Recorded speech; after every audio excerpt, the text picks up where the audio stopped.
day everyone! So ngayon may picture na naman tayong 200cc UTV baggy.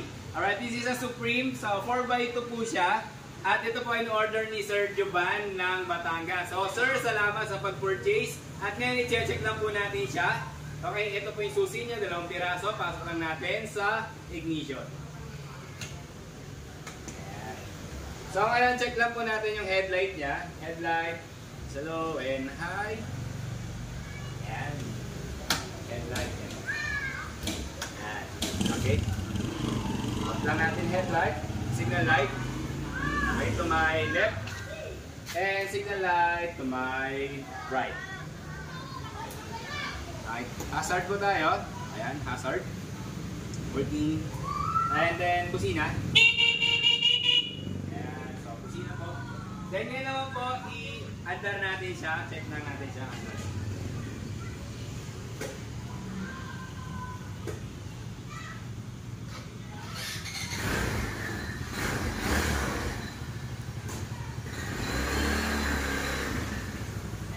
So, pakita ko lang po yung panel dito, sir.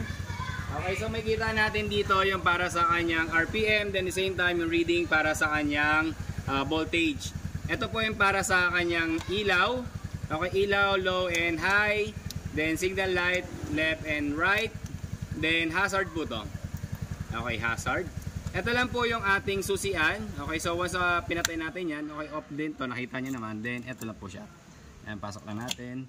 Tapos ang agandaan dito, sir, makikita nyo meron siyang fully automatic na transmission. Forward, neutral, and reverse lang po siya. Ayan, so forward, neutral, reverse. Then same time meron po siyang sporty na upuan. So same as Recaro style. Tapos sa agandahan meron na po rin siyang seat belt. Okay. Ito po, meron din po siyang ano dito. Hood. So removable naman siya. So ito yung sa kanya. Yung kanyang bubong po pala dito. Okay. So ngayon, try naman natin sa likod. Okay, signal light po tayo to my left. And signal light to my right. Okay, reverse po tayo.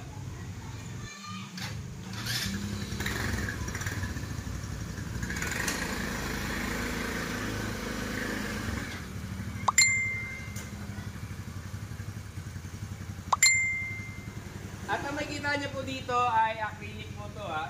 So pagka tinanggal lang po natin to, pinil lang po natin to plastic na to, magiging malinaw na po siya.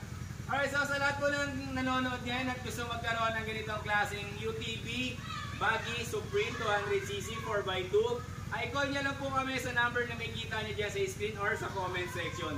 Alright sir, Giovanni, thank you ulit sa Jovan sa pag-purchase ng ating UTV. Thank you and God bless.